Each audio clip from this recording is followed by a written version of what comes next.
Du travail, encore du travail. Des retouches, encore des retouches. Je sais, j'imite à la perfection les orques de Warcraft 3. Je pense que vous les avez reconnus. Je vous accueille sur ce nouvel épisode où on va parler des retouches. Et les retouches, c'est quelque chose de passionnant, mais qui peut demander beaucoup de travail. Du travail, des retouches, encore du travail. C'est bon, vous avez compris, la boucle est bouclée. Allez, c'est parti. Edwards, allez le mettre. Mettre quoi? Le dernier costume de votre vie. Pitié, c'est tout ce que j'ai. C'est vrai, je suis rien sans le costume. Si vraiment tu n'es rien sans ce costume, c'est que tu ne le mérites pas. Tu comprends ça? Vous vous demandez pourquoi le costume rouge? C'est pour que les méchants ne voient pas saigner. Il y en a un qui a tout compris. Il a mis son froc marron.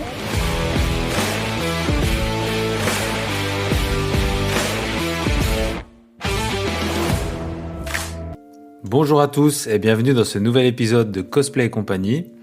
Alors au moment où va sortir cet épisode, on sera quasiment à 2 mois d'existence du podcast. Donc ça passe vite et en même temps c'est pas beaucoup parce qu'il y a énormément de sujets qui sont en attente. Et je dois dire que ces 2 mois ont été riches en très bons retours et en participation de votre part. Et d'ailleurs cet épisode va s'articuler autour d'un questionnaire que j'ai mis sur Instagram. J'ai mis un petit sondage où je vous ai demandé quels étaient les sujets que vous auriez aimé voir traités dans mes épisodes solo. Parce que je trouve que c'est important que les idées viennent aussi de vous et que vous puissiez entendre ce qui vous intéresse. Donc dans ce petit sondage, vous m'avez suggéré beaucoup de choses. Et il y a un sujet qui est beaucoup revenu sous différentes formes, c'était la retouche des photos. Alors c'est sûr que la retouche c'est assez personnel, chaque photographe va avoir sa façon de faire. Et ça vous a beaucoup intéressé, en tout cas d'avoir mon avis sur certains points. Donc j'ai eu des questions du style « Que penses-tu des retouches corporelles ?» Qu'est-ce que tu fais toi vis-à-vis de la retouche de peau, modifier, je sais pas moi, la taille des hanches, ce genre de choses. Ça peut être des retouches simples ou poussées. Et donc vous m'avez demandé mon avis. Ça, je trouve ça très intéressant et on va en parler. Vous m'avez aussi demandé mon process, comment je fais pour retoucher, etc. Et puis il y a une question que j'ai trouvée super intéressante, c'était comment on fait pour éviter le kitsch, comment éviter la retouche too much. Ça, on en a tous vu à un moment donné et je vais un peu vous donner mon avis là-dessus. Alors avant d'entrer dans le vif du sujet, je vais faire un petit point un petit peu scolaire peut-être, mais que je trouve nécessaire. On va définir de quoi on parle. Alors pourquoi je procède comme ça? Parce que je me rends compte avec l'expérience que parfois les abus de langage et les a priori font qu'on croit parler de la même chose, mais en fait pas vraiment. Donc dans notre cas, la retouche, c'est un terme qui est assez générique et du coup, pour vous, ça sera peut-être de retoucher la peau ou retoucher l'apparence physique, alors que pour d'autres, la retouche, ça va plutôt être changer des éléments de décor, effacer des choses, et peut-être qu'encore pour un autre, ça va être simplement changer les couleurs ou modifier l'ambiance. Donc là, on parle de choses très différentes qui vont toutes s'appeler des retouches photos, et du coup, je pense que c'est bien de définir de quoi vraiment on va parler. Donc, comme on est dans un podcast qui s'appelle Cosplay et compagnie, si vous avez bien suivi, on va pas parler de retouches photos de mode ni éditorial. Je pourrais vous en parler avec passion, mais c'est pas le sujet aujourd'hui. On va donc parler de la retouche appliquée au cosplay. Et encore une fois, c'est très personnel. Ma façon de faire ne sera pas forcément celle d'un autre ou d'une autre. Et du coup, si vous avez d'autres façons de faire, je suis toujours très intéressé d'entendre vos retours. Alors, en ce qui me concerne, moi, je vais commencer par une retouche couleur, de luminosité, etc. Des choses très générales qui vont commencer à donner une patte et un style que moi, j'ai l'habitude d'appliquer. Alors, le style du photographe, c'est un grand débat et je pense qu'on peut faire un épisode là-dessus.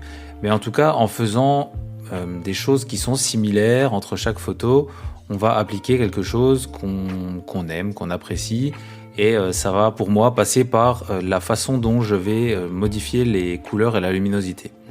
Ensuite, il y a un autre type de retouche qui va plutôt être l'ajout d'éléments. Donc ça vient après, si on doit ajouter des effets spéciaux de flammes, d'éclairs, je sais pas, des choses comme ça. Après, il y a d'autres modifs qui peuvent être les retouches sur la modèle, là où le modèle. Donc ça va être des retouches beauté, enlever des défauts. On va revenir après sur ce qu'est un défaut.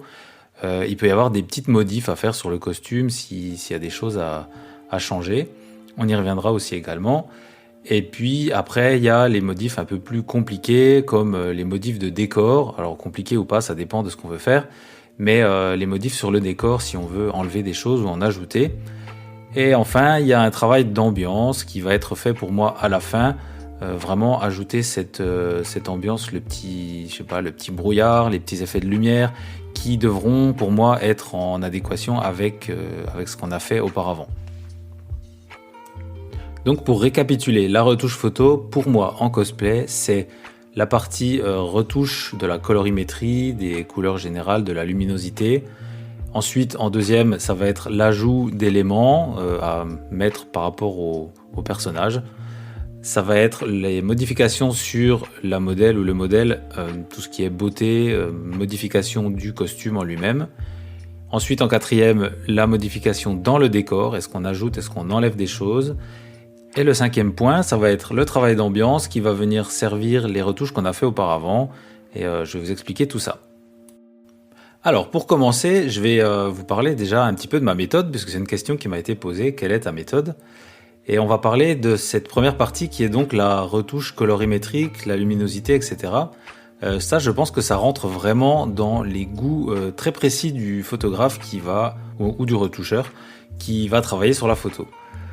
Quand on shoot, pour ceux qui ne sont pas photographes, quand on shoot avec un appareil photo, on a le choix entre différents formats de fichiers. Les fichiers JPEG et les fichiers RAW. Si vous gravitez un peu autour de la photo, vous avez déjà entendu ce terme, le terme RAW.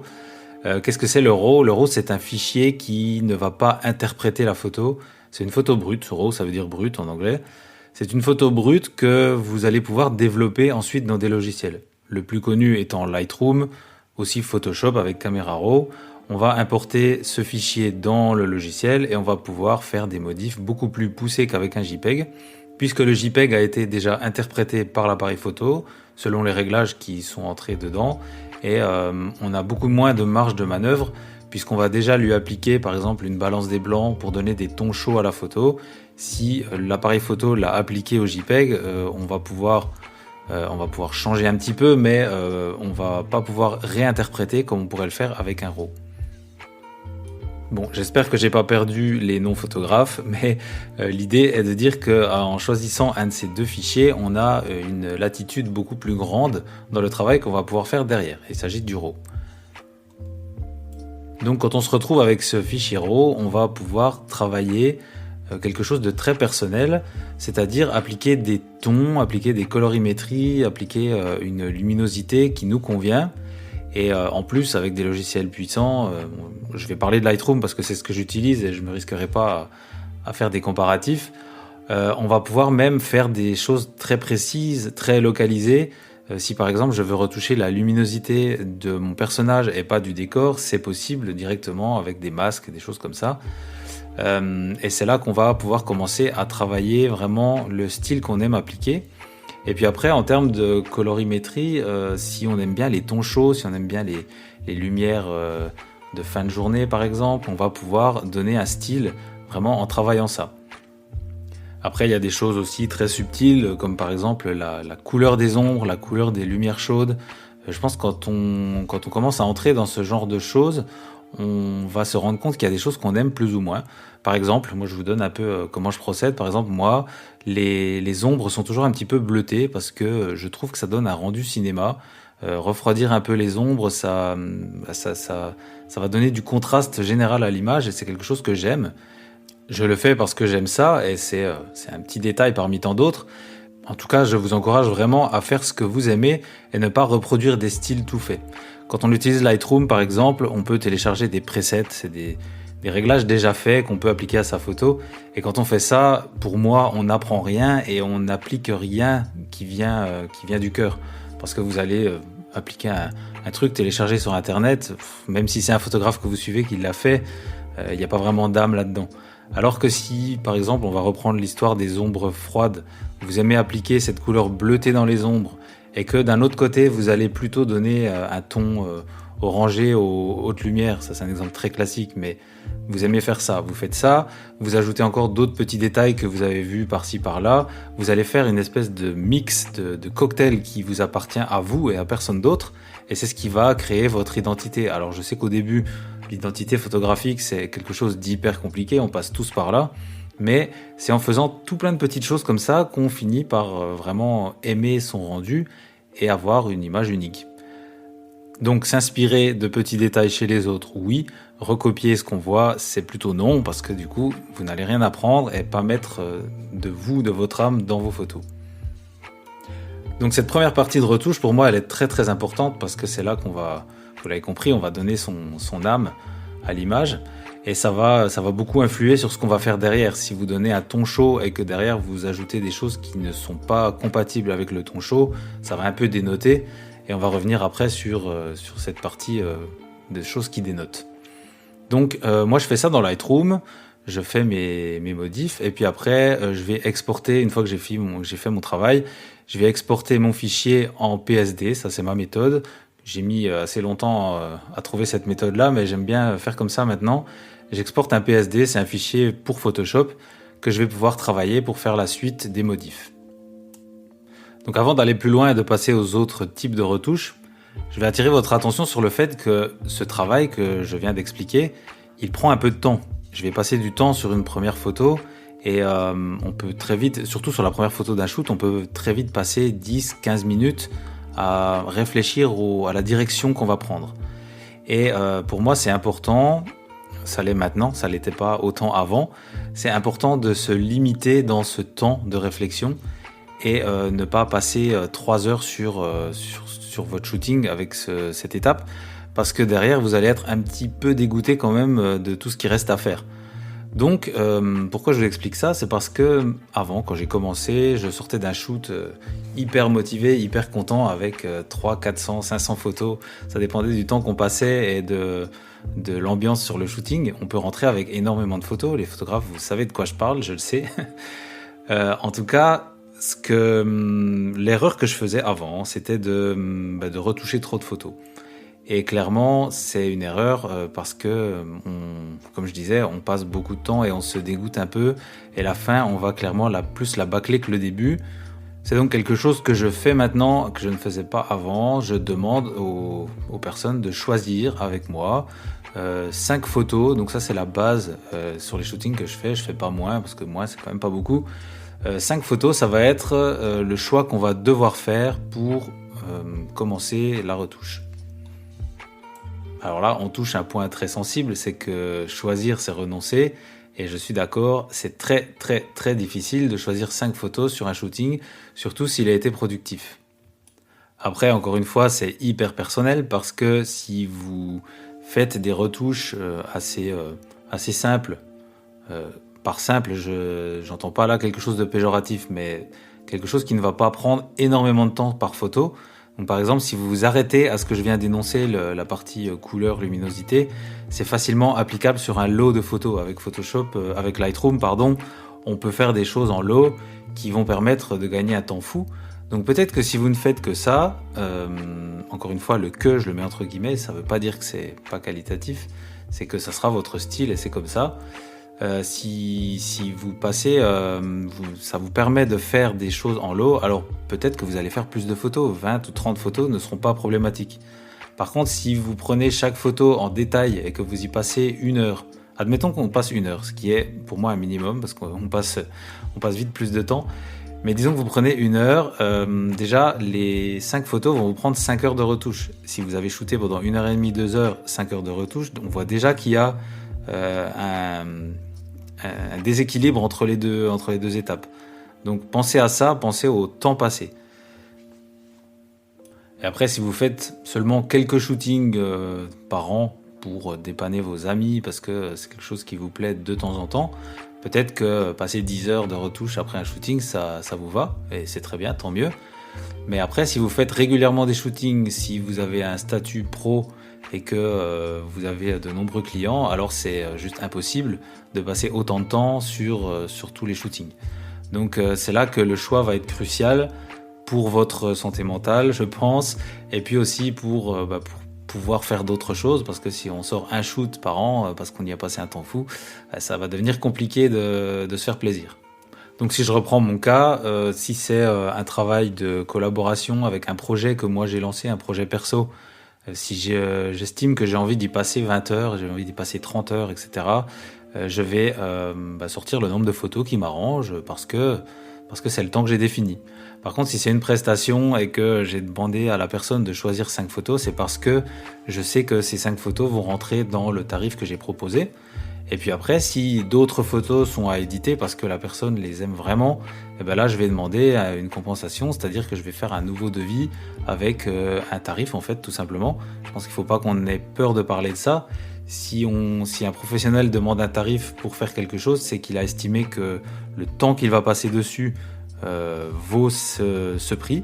Et du coup, proposer des retouches supplémentaires à un tel prix, c'est pas une arnaque ou dans le sens où je retiens tes fichiers, tu dois les payer pour les recevoir. C'est que ton fichier brut, il ressemble à ça. Et si tu payes le tarif que je te propose, je te rends ça. Et c'est deux choses différentes avec un temps passé et un travail passé. Voilà, c'est tout simplement ça. Je pense que c'est important d'en parler parce qu'on a tendance, je pense que c'est une culture très française, de dire que le tarif c'est tabou. Moi je pense pas parce que de toute façon si vous êtes client de quelque chose, quoi que ce soit, vous êtes client au McDo ou client dans un resto, vous ne payez pas le même prix et vous n'avez pas la même chose en face. Et c'est un petit peu pareil pour tout type de travaux dont la photographie à mon avis. Voilà, la petite partie choix est faite, c'est quelque chose de toujours douloureux, surtout quand on décide de réduire le nombre. En tout cas, moi, je l'ai vécu un petit peu comme une douleur. Mais maintenant, je suis très très content de procéder comme ça parce que je me sens beaucoup plus libre de travailler avec passion sur les photos qui sont retenues. Donc, on va passer maintenant à la deuxième partie de la retouche qui va être l'ajout d'éléments. Donc là, on va pouvoir répondre en même temps à la question qu'on m'avait posée, c'est comment éviter le too much, comment éviter le kitsch. Je vais y revenir assez rapidement. Donc l'ajout d'éléments, ça va se faire, en ce qui me concerne, dans Photoshop. On va pouvoir ajouter des choses qui vont être en lien avec le thème du shooting ou avec le personnage. Si par exemple je fais un shooting Star Wars, j'utilise un sabre laser factice, parce que je crois pas que les cosplayers aient des vrais sabres laser, ou alors appelez-moi tout de suite. En tout cas, on va utiliser un sabre, aussi réaliste soit-il, il va falloir ajouter le faisceau laser. Donc ça, c'est quelque chose qu'on va faire dans Photoshop et qu'on va modéliser, qu'on va créer sur la photo. Et c'est donc là que je vais répondre à la question du kitsch. Comment est-ce qu'on fait pour éviter le too much ? Comment éviter la retouche qui fonctionne pas, tout simplement ? Surtout au moment des ajouts de choses dans Photoshop, je pense que c'est là que le bas blesse la plupart du temps. C'est qu'on se retrouve avec un truc posé sur la photo qui... ça fonctionne pas, quoi. Il y a un truc. Alors en fait, il va falloir simplement réfléchir au fait que notre cerveau, on ne le dupe pas comme ça. On peut le duper avec plein de petites astuces, mais il est quand même pas con, le cerveau. Donc tout simplement, on va garder l'exemple du sabre laser. Vous avez ce sabre laser qui est censé être lumineux, qui produit une énergie. Si vous avez un sabre laser rouge devant le personnage et que ce personnage ne reçoit aucune lumière rouge. Vous avez vu Star Wars, vous savez très bien que les sabres, ça fait une lumière assez puissante et que du coup, si ça n'interagit pas avec le décor ou avec le personnage, il y a un petit souci et là, votre cerveau se dit il y a un souci. Si vous ajoutez des flammes, par exemple, des éclairs, c'est le même principe. C'est quelque chose de lumineux, ça interagit avec ce qu'il y a autour de lui. Donc là, on parle de lumière, mais aussi, on peut aussi parler de fumée, on peut parler de projection, etc. Une fumée, elle va venir englober le personnage, elle est soit derrière, soit devant, ou les deux, mais il va falloir faire attention à la façon dont ça s'intègre. Donc tout ça, c'est des choses à réfléchir, c'est pas anodin, c'est pas un truc qu'on vient copier-coller et basta, c'est fini. Il va falloir réfléchir à comment le personnage interagit avec l'objet ou l'inverse. Alors je pense que pour se prémunir du kitsch, il faut quand même se constituer une petite culture du kitsch. Des montages ratés, des choses plus ou moins de bon goût, il y en a des tonnes sur Internet, sur Instagram. Donc je pense que c'est intéressant de les regarder, non pas avec un œil moqueur. Alors des fois je sais qu'on a envie, si vous cherchez sur Google les photos des mariages russes par exemple, ça a été une grande mode dans les années, je pense 2000-2010, on voyait des photos de mariage qui étaient complètement ratées.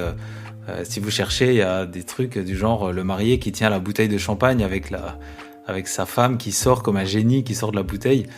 Voilà, c'est le genre de choses qui font rire parce que c'est énorme.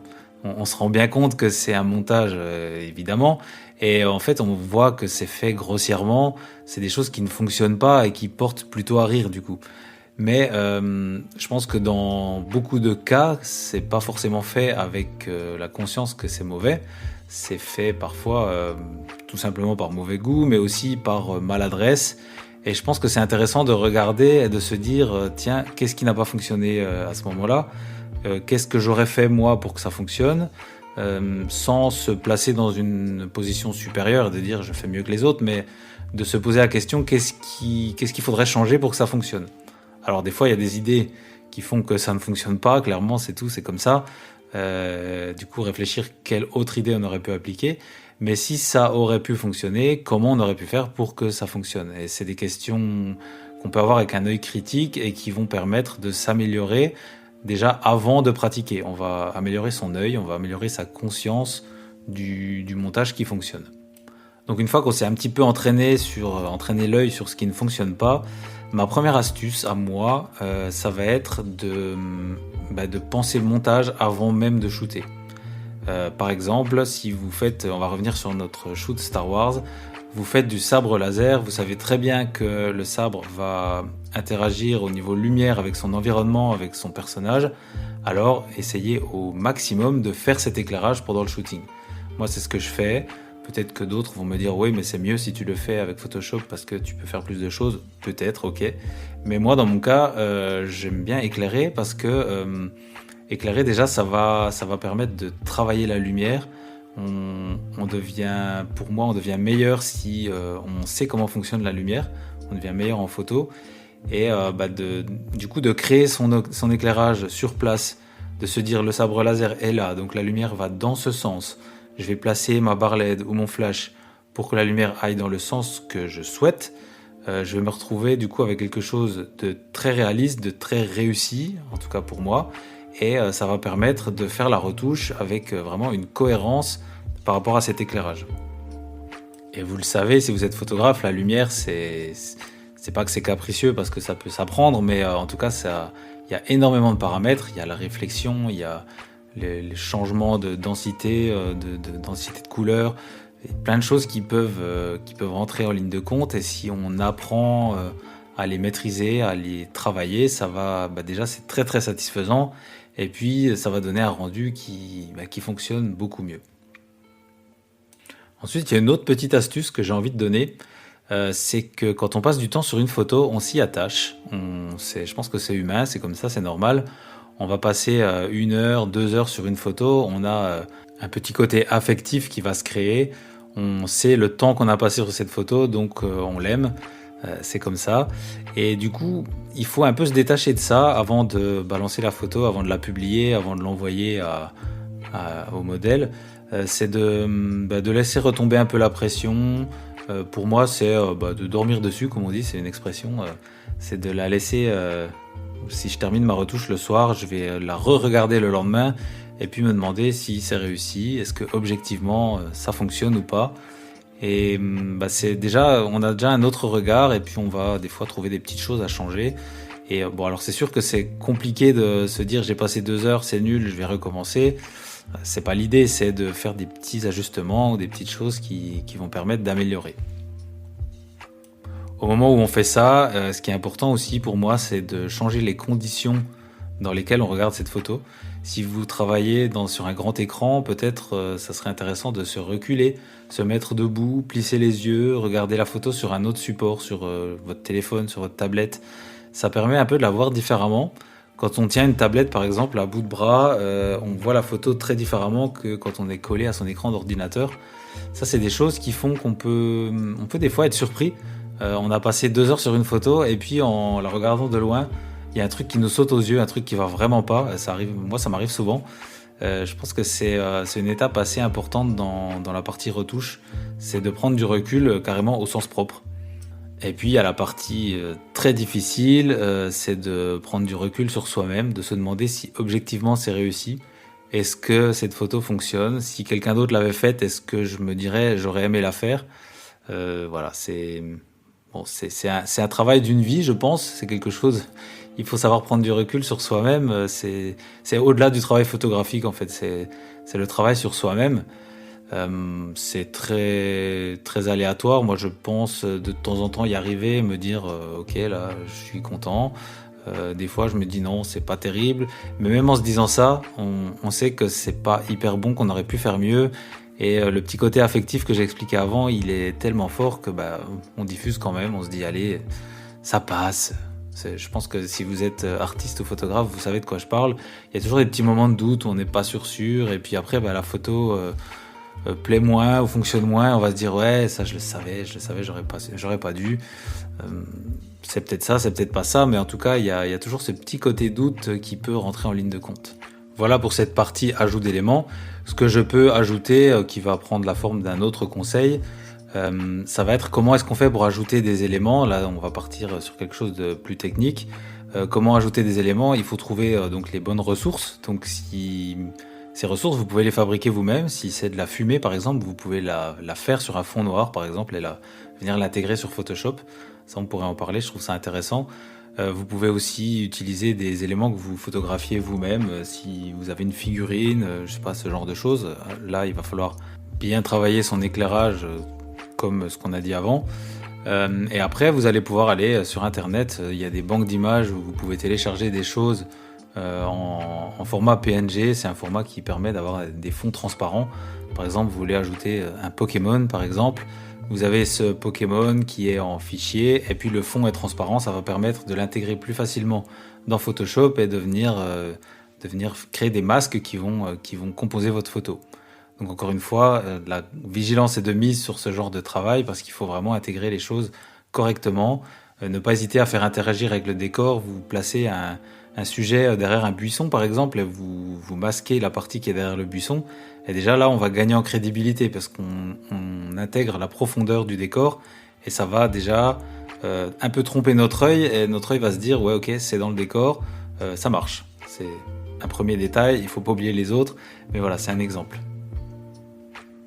On va pouvoir continuer notre réflexion maintenant sur la troisième partie qui est la modification du modèle ou de la modèle. Donc on va pouvoir changer des choses sur la personne et là il y a un petit disclaimer aussi, c'est valider ce que vous faites avec la cosplayeuse ou le cosplayer. Dans le sens où si vous faites une modification sur le costume, il faut pas oublier que dans beaucoup de cas, la personne a travaillé sur son costume ou alors elle l'a acheté en choisissant son costume avec soin. Et peut-être que cette personne tient beaucoup au type de tissu employé, à la couleur de chaque élément, à je sais pas ces coutures qui sont réussies parce que elle a travaillé dessus. Voilà, c'est plein de choses que peut-être vous n'avez pas conscience en tant que photographe. Et modifier quelque chose peut décevoir, voire vexer la personne en face. Donc moi ce que je fais au moment du shooting, je demande toujours s'il y a des choses sur le costume qui doivent subir quelques changements. Donc ça peut être, je sais pas, par exemple un bouclier qui a été peint, peut-être qu'il a des traces de peinture, vous savez, il peut rester des traces de pinceau, il peut y avoir des couleurs qui sont pas tout à fait comme la personne aurait voulu. Le simple fait de poser la question va engager le dialogue et souvent, ouais bah écoute là j'ai un petit problème de texture, ici j'ai mon jaune qui rend pas assez doré. C'est des choses que vous pouvez travailler ensuite sur la retouche. Il y a aussi les problèmes de couture qui peuvent apparaître, je sais pas, un ourlet qui se défait ou une couture qui n'est pas tout à fait droite ou qui devrait pas être apparente. Et ben ça c'est des choses qu'on peut modifier quand même assez facilement sur Photoshop et c'est intéressant de se poser la question. Les couleurs pour moi aussi c'est très important quand je fais, je vous ai parlé au tout début des colorimétries, je fais attention de pas altérer les couleurs du costume. Si vous faites un vert et que vous le faites tirer sur le jaune parce que vous avez voulu modifier tous les verts du décor en les faisant tirer vers le jaune, bah pas de bol, le costume il prend aussi si vous faites pas attention. Donc il faut faire attention à ça, il faut bien masquer les choses qui ne doivent pas être modifiées. Pour moi c'est assez important de s'assurer que le rendu réel corresponde à ce que la personne veut sur le rendu final. Et puis ensuite, il y a la partie retouche sur la personne. Alors là, c'est une question qu'on m'a posée. Quel est mon avis sur la retouche corporelle ? J'ai envie de dire que dans ma philosophie, je ne modifie pas la personne, sauf si on en parle ensemble. Alors, je vais m'expliquer. Si vous êtes cosplayer ou cosplayeuse et que vous vous préparez pour votre shooting, vous vous levez le matin et vous avez un bouton de fièvre, admettons, ou je sais pas, un point noir sur le front. Je me doute quand même bien que sur le rendu final, vous n'avez pas envie d'avoir ce bouton qui vient gâcher le truc. Alors, ça peut être gênant parce que on considère ça comme des défauts, mais bon, on est humain, on a une peau qui respire et qui vit. Ce genre de problème, ça arrive. C'est comme les rougeurs, c'est comme le nez rouge quand il fait froid. On parle plus facilement d'un nez rouge, je suis d'accord, que d'un bouton de fièvre. Mais tout va être dans la façon d'aborder les choses. C'est sûr que si vous voyez votre modèle arriver en tant que photographe et vous lui dites « Oh merde, t'as un bouton de fièvre », forcément la personne va être gênée, va se dire « Je vais gâcher le shooting », quand bien même c'est pas de ta faute. Mais je pense qu'aborder les choses sereinement, ça va permettre d'en discuter. En tout cas, tout ce qui est défaut comme un bouton, comme des rougeurs, etc., pour moi, il n'y a pas de souci de les enlever. Personne n'a envie que ce soit là sur la photo. Par contre, il y a d'autres choses qui, pour moi, ne sont pas forcément à considérer comme un problème. Et ça va être en fait toutes les particularités physiques de la personne. Vous êtes cosplayer, cosplayeuse, vous êtes modèle, vous êtes comme vous êtes. Je pense que c'est quelque chose qu'on dit quand même assez ces derniers temps. Enfin, j'espère en tout cas. Vous n'avez pas à ressembler au personnage que vous cosplayez. En tout cas, c'est pas vraiment possible. Si vous prenez une princesse Disney, vous prenez un super-héros, etc., ils ont des caractéristiques qui sont pas vraiment humaines. Cette peau tellement lisse, on parle d'un dessin animé. Ces muscles énormes de Captain America, alors on va pouvoir les faire peut-être avec le costume, mais en tout cas on n'attend personne sur le fait qu'il faut avoir les mêmes épaules que lui, quoi. Enfin, voilà, c'est des choses pour moi dans le cosplay qu'il faut avoir en tête. On n'est pas obligé d'être à 100% le personnage, et utiliser les retouches pour aller dans ce sens, pour moi c'est pas une bonne façon de faire des retouches. En ce qui me concerne, en tout cas, je ne vais pas affiner une taille, je ne vais pas réduire la taille d'un bras ou ce genre de choses par des retouches, parce que déjà, on peut le faire au moment de la pose, en fonction de l'angle de prise de vue, en fonction de comment vous allez plaquer votre bras contre vous ou pas. Si vous vous penchez en avant, si vous levez la tête, c'est des tas de choses qui vont déjà donner une dynamique différente et une silhouette différente. Et je pense que ça, c'est beaucoup plus important parce que vous savez très bien en voyant la photo que c'est vraiment vous l'avez fait cette pose, et c'est comme ça que peuvent vous voir les gens. Alors que si vous modifiez informatiquement votre apparence, personne ne vous voit comme ça. Clairement, c'est la façon dont le photographe vous a modifié qui n'est pas du tout réelle. Donc je pense que dans l'esprit de body positive dont on parle souvent autour du cosplay, travailler ses poses, travailler sa façon d'être, ce qu'on dégage, est beaucoup plus valorisant que de faire des modifs qui vont dans bien des cas ne pas vous rendre service et donner un rendu qui n'est pas forcément à la hauteur de ce qu'on attend. Après, il y a quand même des choses qui sont faisables selon moi. Si vous shootez un personnage issu d'un cartoon qui a une peau complètement immaculée et que vous avez beaucoup de grains de beauté et que ça ne ressemble pas trop au personnage, pour moi, on peut s'autoriser d'enlever les grains de beauté, mais il faut que la modèle soit d'accord. En tant que photographe, on ne prend pas la décision d'effacer les grains de beauté ou les caractéristiques d'une personne. C'est en tout cas quelque chose qui m'est très cher. Et je pense qu'on peut quand même s'accorder de changer la couleur des yeux. On met des lentilles ou alors on les modifie. On peut changer un peu les cheveux, ce genre de choses qui vont quand même donner une identité au personnage. Mais on ne parle pas ici de gommer des défauts. Alors je mettais guillemets sur défauts parce que c'est dicté par des standards de beauté qui ne sont pas forcément universels. Mais faire des petites choses qui sont validées en tout cas par les deux côtés de l'objectif, c'est pour moi faisable. Dans tous les cas, ce qui ressort de tout ça, c'est un sens aigu du respect. Je pense qu'on ne peut pas parler de respect si on modifie l'apparence de quelqu'un sans lui poser la question. En tout cas, si en tant que modèle, en tant que cosplayer, vous recevez une photo qui a été modifiée au-delà de ce que vous pensiez ou alors qui n'a pas reçu votre accord, vous êtes totalement en droit de refuser la diffusion de cette photo et vous pouvez redemander une autre retouche. Je pense que le droit à l'image s'applique ici et si en plus vous avez signé un contrat, ce que je conseille à 100%, dans ce contrat, il doit y avoir une mention qui dit que vous êtes d'accord pour diffuser le résultat et vous devez avoir le droit de regard sur ce qui va être fait. Donc voilà, le respect, la communication vont être très importants dans ce genre de travail. Et puis la validation avant, la validation après vont permettre de fluidifier les choses et de s'assurer que ce qu'on diffuse est vraiment quelque chose qui plaît aux deux personnes.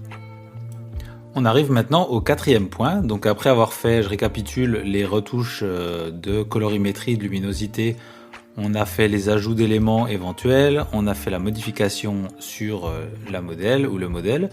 On va maintenant arriver sur la partie décor. Est-ce qu'on peut modifier un décor ? Oui, on peut enlever des choses qui nous gênent. Si vous avez shooté et qu'il y a une poubelle au fond, ça arrive, même au meilleur, on s'en rend pas toujours compte. Un panneau, je sais pas, une voiture qui passe, ce genre de truc. Alors je vous conseillerais, je pense que tout photographe vous dira qu'il faut faire attention à ce que vous avez dans le fond de l'image. Clairement, si on peut éviter d'avoir des choses grossières à enlever, c'est mieux. Mais ça arrive toujours d'avoir des petites choses qui gênent. Je sais pas, des fois, quand on shoot en ville, il y a des mégots par terre, il y a des choses, on va pas balayer la rue. C'est facile à enlever sur Photoshop, ça, il y a aucun souci. On peut aussi ajouter des choses. Vous shootez devant un mur qui vous plaît, vous avez envie d'ajouter une fenêtre, d'ajouter une porte, un élément de décor, je sais pas, un lampadaire, etc. C'est faisable. Encore une fois, attention aux problèmes de cohérence. L'éclairage de ce que vous ajoutez doit être cohérent avec l'éclairage de la scène. Je pense que en fait l'éclairage va être la source de bien des problèmes. Et si vous maîtrisez ça, si vous faites attention à ça, déjà on gagne beaucoup en crédibilité. Ensuite, vous pouvez très bien, pourquoi pas, shooter devant un fond uni et puis détourer votre modèle et l'intégrer dans un autre décor. Alors là, exercice extrêmement périlleux, je pense. Déjà, il faut bien détourer. Bon, on est d'accord que Photoshop maintenant permet de faire des choses bien plus facilement qu'avant. Le détourage, je vais pas dire que c'est un jeu d'enfant, mais Photoshop est quand même balèze pour ça. On va pouvoir donc placer notre personnage dans un autre décor. Donc attention à la cohérence, encore une fois. Si vous faites une photo d'Harley Quinn en plein jour, en plein soleil, et que vous la placez sur un décor de Gotham City dans la nuit, autant vous dire que ça va pas être possible de faire quelque chose de très très crédible. Déjà, les ombres ne vont pas correspondre, la température de couleur va être pas crédible. Alors, à la rigueur, on peut la modifier, mais la lumière, ça va être difficile. Si vous avez des ombres qui marquent un soleil de midi, ça va être difficile de placer ça sur une scène de nuit. Là, je prends des exemples extrêmes, mais c'est des petites choses qui vont pas fonctionner si vous ajoutez sur un décor comme ça. Je pense que regarder un petit peu, comme je disais, des montages ratés, des montages réussis, et un peu vous demander ce qui s'est passé pour que ça fonctionne ou pas, ça va vous permettre de vous améliorer et de pouvoir se plier à cet exercice. Perso, je ne le fais pas. Changer carrément le décor pour autre chose, c'est un truc qui me paraît pas... ok, dans le cosplay, on fait pas de la photo réaliste, mais changer entièrement le décor, pour moi, c'est complètement... c'est un autre exercice, en fait. On voit bien au cinéma que c'est parfois très réussi, parfois non. Et dans tous les cas, quand le décor est entièrement changé et que ça fonctionne, c'est quand même des budgets qui sont assez colossaux. C'est des équipes qui travaillent autour de ça. Il y a un vrai travail d'éclairage. Enfin, c'est quand même quelque chose de lourd et de compliqué. Et je trouve aussi qu'en tant que photographe, la recherche du lieu, du bon moment, enfin toutes les choses qui vont composer le shoot avant de shooter, c'est un moment vraiment agréable, vraiment chouette. Rechercher le lieu pour un personnage, je trouve ça génial. Donc voilà, il y a un vrai travail à faire en amont que je perdrais à shooter sur un fond vert. Et puis le résultat, pour moi, est assez incertain. Mais du coup, shooter sur un fond uni, c'est pas interdit, j'en fais aussi, et c'est assez kiffant, et ça permet en fait de faire des images totalement différentes. On va mettre en valeur le personnage, on va jouer avec l'éclairage, on va pouvoir faire des jeux de lumière, des choses comme ça qui vont placer le personnage dans un autre contexte Et ça, j'aime bien le faire, j'aime beaucoup le faire. Par contre, l'objectif final n'est pas le même. On a un shooting qui va avoir un rendu totalement différent. Et on arrive enfin à la 5e partie que moi je fais en dernier, c'est le travail d'ambiance. Alors qu'est-ce que c'est l'ambiance ? C'est un petit peu difficile à décrire. C'est l'atmosphère générale de l'image, c'est comment la lumière arrive sur la scène, comment est-ce qu'il y a un petit brouillard, est-ce qu'il y a des reflets lumineux, ce genre de choses. C'est ce qui va donner un peu la touche finale de la photo. Donc il y a plein de techniques différentes, il y a plein de choses qu'on peut faire. On peut ajouter le brouillard comme je disais.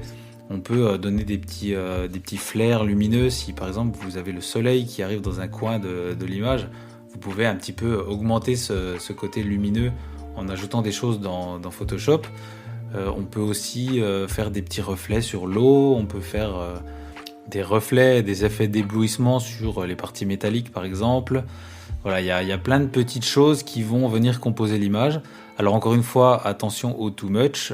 Si on fait du Michael Bay avec des explosions dans tous les sens, ça peut vite venir gâcher une image.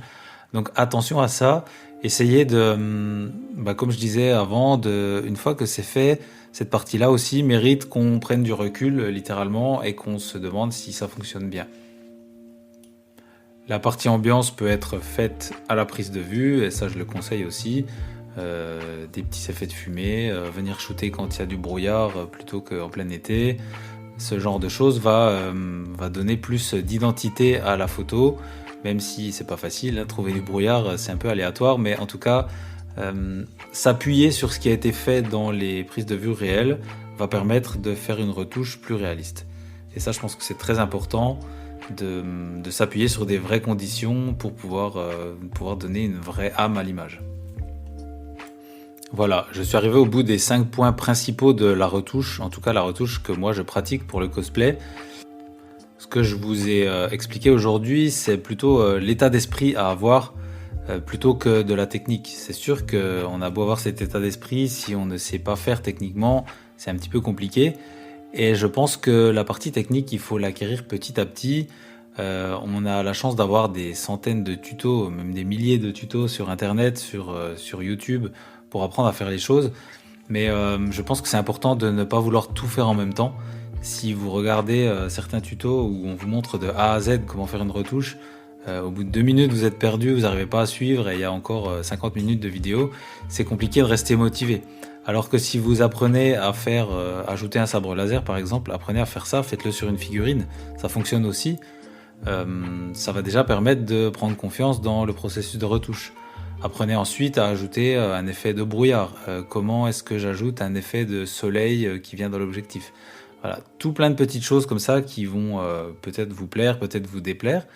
Ça va vous permettre d'aller dans un sens qui va vers des photos qui correspondent à ce que vous aimez faire. Et puis petit à petit, vous allez vous construire cette identité. Alors c'est sûr que se construire une identité, c'est un travail de plusieurs années ou même peut-être d'une vie parce qu'on évolue toujours. En tout cas, je pense que ce qui peut être intéressant aussi, c'est de réfléchir formation, réfléchir coaching, se faire accompagner, trouver quelqu'un qui va pouvoir vous conseiller, vous apprendre de la technique, c'est important pour progresser et puis savoir où on va et surtout avoir un œil extérieur, demander des avis extérieurs, je pense que c'est important. Alors ne demandez pas des avis extérieurs, enfin pour moi c'est dangereux de demander des avis sur les réseaux sociaux à des gens que vous ne connaissez pas vraiment parce que le déferlement d'avis négatifs peut venir plomber des heures de travail. Il y a des gens qui vont critiquer le travail sans trop réfléchir aux conséquences. Faire une critique constructive d'une image, ça s'apprend aussi. Et si vous avez des amis, des proches qui ont un goût pour l'image, ça peut être intéressant de leur demander « Qu'est-ce que tu penses de cette photo ? Dis-moi, posez-leur des questions précises. Dis-moi qu'est-ce qui est réussi, qu'est-ce qui n'est pas réussi dans cette photo. Dis-moi 2 points de chaque. » Ça va déjà permettre d'engager le dialogue et peut-être que vous allez apprendre des choses. Aussi, un autre conseil que je peux donner, c'est que quand vous demandez un avis, alors si l'avis n'est pas sollicité, qu'on vous dit c'est de la merde, clairement, vous pouvez vous vexer, vous avez le droit. Par contre, Si vous demandez un avis, vous dites j'aimerais ton avis sincère sur tel point, et que l'avis est plutôt négatif, mais qu'il est bien fait parce qu'il est constructif, la personne vous dit écoute ça j'aime pas, ça fonctionne pas parce que, elle vous donne sa raison. Ne vous vexez pas sur ce point parce que c'est un avis construit, c'est un avis qui va permettre de progresser. Si la personne vous a dit pourquoi elle n'aime pas, vous avez une piste et ça c'est hyper important. Et des fois on est quand même tenté de se vexer parce que ça touche un peu, on a passé des heures sur cette photo et la personne en face nous dit qu'elle aime pas, c'est sûr que ça fait mal. Par contre, ne pas se vexer, c'est prendre la critique, c'est la digérer. Peut-être qu'on peut répondre tout simplement écoute, ok, merci. Et puis c'est tout, vous partez, vous changez de sujet, parce que ça fait un peu mal, mais ne rentrez pas dans le lard d'une personne qui vous a donné un avis constructif, parce que c'est un atout précieux, c'est quelqu'un qui va pouvoir vous aider en cours par la suite, et voilà, c'est le petit conseil que je pourrais vous donner, surtout si on est sanguin, il y a des caractères des fois qui sont difficilement compatibles avec la critique. Sur ces bonnes paroles, je vous ai donné mon avis sur la retouche. Je suis même sûr que vous faites différemment parce que c'est un processus plutôt long à acquérir, plutôt long à faire et du coup forcément c'est unique. Donc je suis assez intéressé par votre façon de faire si vous avez envie d'en parler. N'hésitez pas à venir me voir sur mon compte Instagram photosaurus.fred. J'en parlerai avec vous avec grand plaisir. Et puis, si vous avez des choses à ajouter, des choses avec lesquelles vous n'êtes pas d'accord, n'hésitez pas à me le dire en commentaire sous les publis qui vont avec la sortie du podcast. Si vous n'êtes pas d'accord, faites-le avec un avis construit, comme je viens de vous expliquer. C'est hyper important. Et puis, je vous dis merci de m'avoir suivi jusque-là. L'épisode est un petit peu plus long que ce que je pensais, mais je crois que je vais arrêter de le dire parce que je le dis à chaque fois. On fête, comme je le disais, nos 2 mois d'existence sur le podcast. Je vous lâche une petite info pour vous qui êtes restés jusqu'au bout. Cet épisode est le numéro 5. 5, c'est la moitié de 10. Et je suis fort en maths, je sais. Et en fait, je vais faire un petit fonctionnement par saison. Donc, on s'arrêtera à l'épisode 10. Le podcast ne s'arrêtera pas. Mais la saison numéro 1 s'arrêtera à l'épisode 10 pour laisser place à quelques changements sur la saison 2. Donc, le 11e épisode arrivera dans quelques mois, puisque c'est 2 épisodes par mois. Et j'ai quelques projets et idées qui vont un petit peu changer la forme, un petit peu changer le fond. En tout cas, le podcast va être en pleine évolution. Et suivez-moi sur Instagram, vous verrez que je vais encore vous solliciter pour avoir vos avis, pour faire des choix qui plaisent et qui vous parlent. D'ici là, faites-vous plaisir en photo, quel que soit le côté de l'objectif. Soyez à l'écoute de l'autre, je pense que c'est la base de tout. Respectons-nous dans nos communications, dans nos façons de faire et ça produit des belles images quand on procède comme ça j'en suis convaincu. Et n'oubliez pas, pendant le craft, pendant la couture et j'ajoute cette fois pendant la retouche des photos et sur le chemin des shootings, écoutez Cosplay et compagnie, on a plein de choses à se dire. Edwards, allez le mettre. Mettre quoi? Le dernier costume de votre vie. Pitié, c'est tout ce que j'ai. C'est vrai, je suis rien sans le costume. Si vraiment tu n'es rien sans ce costume, c'est que tu ne le mérites pas. Tu comprends ça? Vous vous demandez pourquoi le costume rouge? C'est pour que les méchants ne voient pas saigner. Il y en a un qui a tout compris. Il a mis son froc marron,